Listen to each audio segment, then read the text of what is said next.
Good morning po sa inyong lahat mga taga-Pilipinas at sa lahat ng lugar dyan sa Nueva Ecija, sa Labo at sa Barangay Salvacion.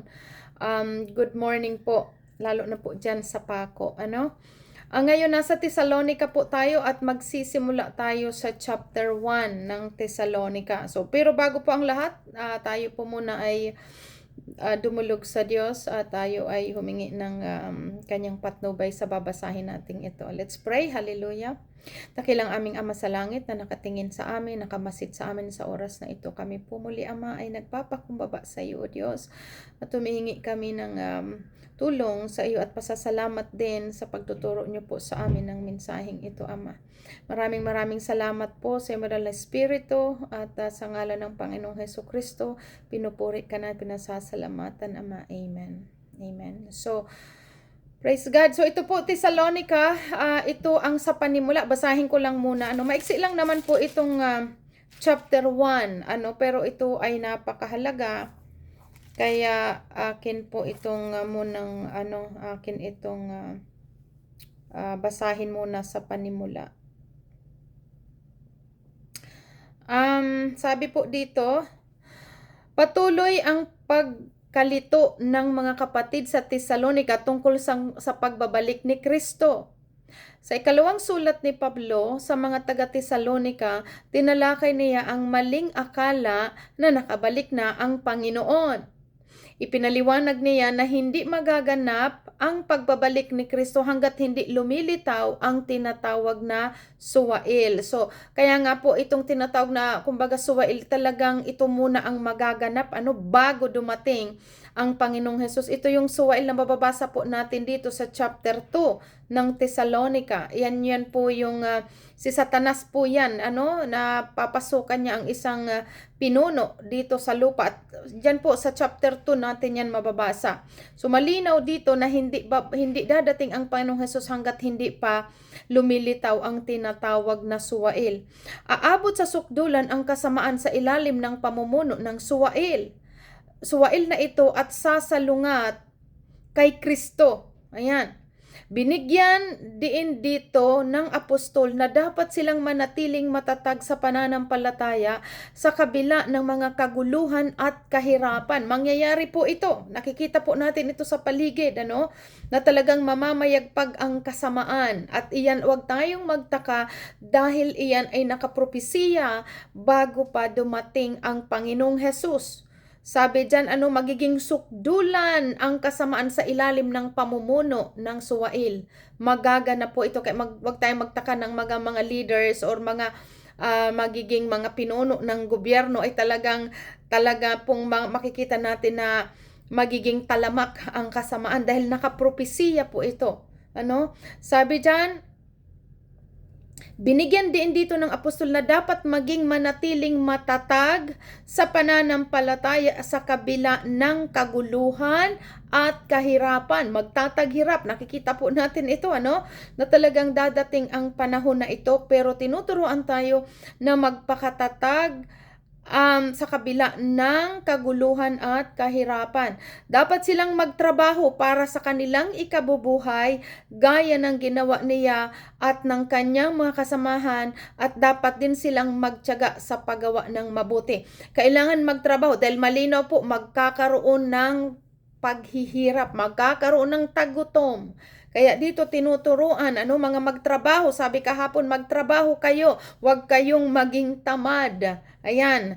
So, kaya ito paalala, ito po, sa mga huling araw, kailangan nating maintindihan ang mga pagtuturo sa atin ng salita ng ito, ng Diyos. So, verse 1 sa chapter 1, mula kina Pablo at Silas at Timoteo para sa iglesia sa Thessalonica na nasa Diyos na ating Ama at nasa Panginoong Hesukristo.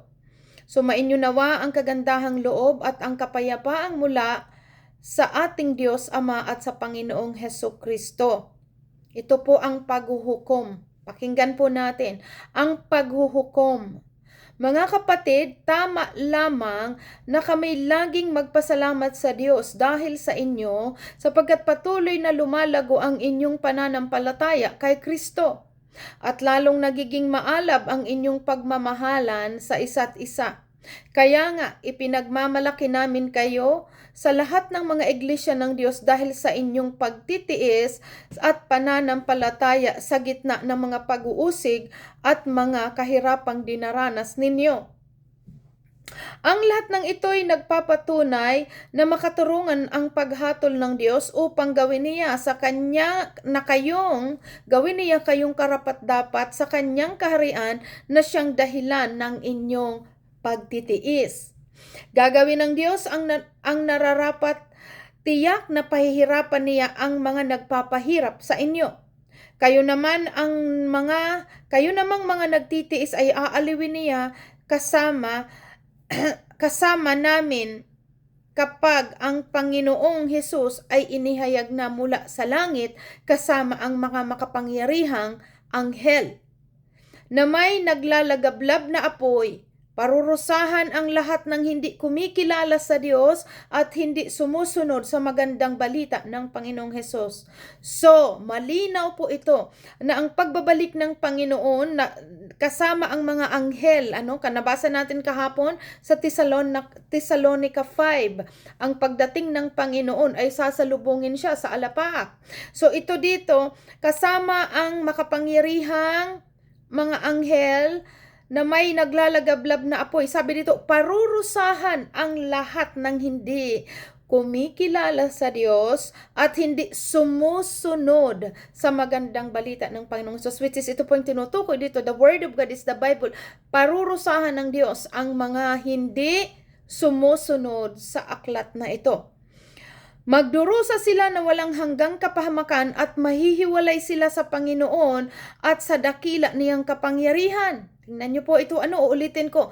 Magdurusa sila ng walang hanggang kapahamakan at mahihiwalay sila sa Panginoon at sa dakila niyang kapangyarihan. Mangyayari ito sa araw ng kanyang pagparito upang tumanggap ng papuri mula sa kanya ang mga hinirang at ng parangal ng lahat ng sumampalataya sa kanya, kabilang kayo, sapagkat sinasampalatayan ninyo ang patutong ipinahayag namin sa inyo. Ito po yung mga nakinig ng Word of God. Ito po yung mga sumunod sa kalooban ng Diyos.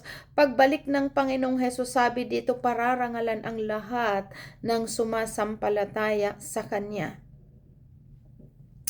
Verse 11, dahil dito, lagi naman kayong idinadalangin sa Diyos na naway maging karapat-dapat kayo sa pagkatawag niya sa inyo.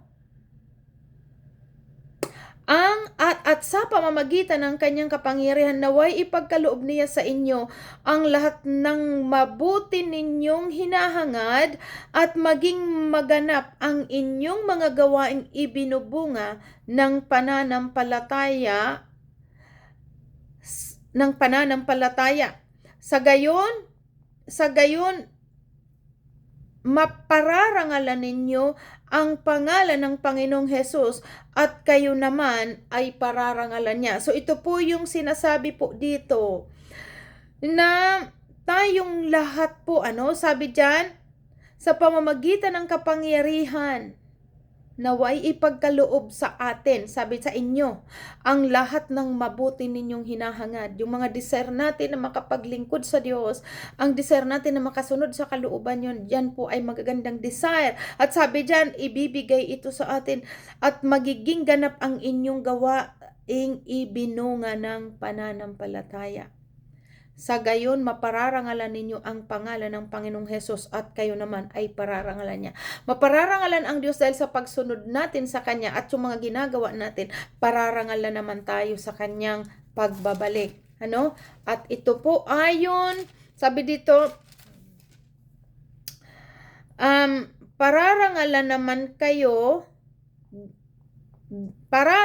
din niya ayon.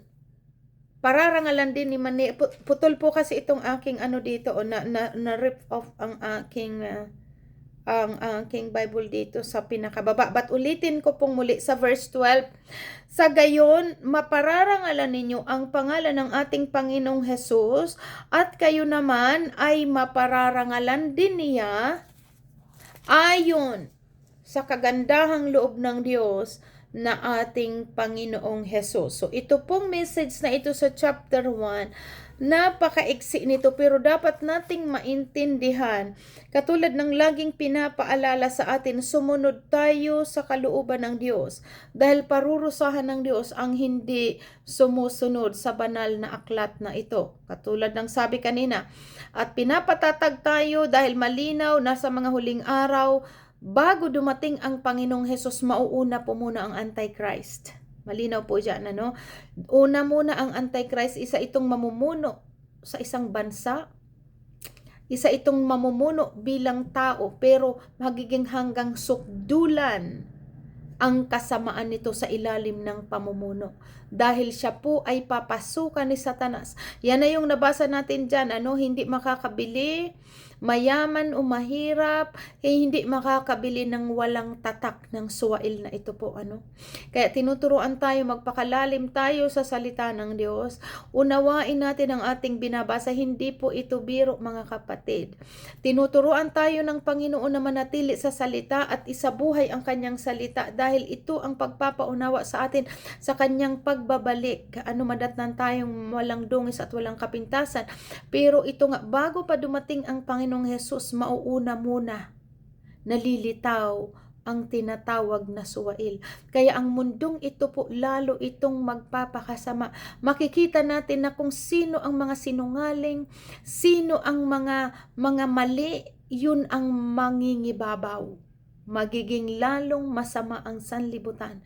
Pero sa atin tinuturuan po tayo, panghawakan natin ang salitang ating napapakinggan. No matter what, wag tayong mag-compromise. Kaya tinuturuan tayong maging babad tayo lagi sa Word of God. Dahil ito ang tagapagsanggalang natin sa anumang gawa ng kaaway. Amen? Salita ng Diyos. Yan yung pinaunawa sa Ephesians 6. Ephesians 6 verse 10 to 18, ang mga sandatang kaloob. Ano, lagi nating tatandaan, ang lahat ng bagay ay mabagagawa nating mapagtagumpayan sa pamamagitan ng Panginoong Hesukristo, na kung saan doon tayo, dito tayo nakipag-isa, at ang Panginoong Hesus ay ang salita ng Diyos. Kaya tinuturuan tayo dito, manatili tayo sa salita, maging matalino tayo sa salita ng Diyos. Kailangan basahin natin ito araw at gabi, unawain ito at isabuhay, dahil hindi po biro. Nakikita natin ngayon, sa mga huling araw talagang nangyayari ang lahat ng mga nakapropesiya dito sa Biblia. Ano? Maging tapat tayo hanggang wakas. Dahil masabi dito, talagang parurusahan ng Diyos ang hindi kumikilala sa Diyos at ang hindi sumusunod sa magandang balita. At ito ang magandang balita, basahin natin ito araw at gabi, at sa tulong ng Espiritu ng Diyos, mauunawaan natin ang kanyang mga salita. So yun lamang po, napakaiksi po ng chapter 1. Basahin, magbasa kayo, may mga Biblia kayo, may mga telepono kayo, i-download ninyo ang Bible, basahin nyo ito everyday, chapter by chapter, dahil dito tayo kinakausap ng Diyos. At dito tayo tinuturuan ng tamang pamumuhay, dito tayo natututo na meron pala tayong kapangyarihan na mapagtagumpayan ang lahat dito sa sanlibutan. Amen? So yan lamang po, at ang sunod sa yung mga nakaka-join sa amin sa Bible study, bukas papasok tayo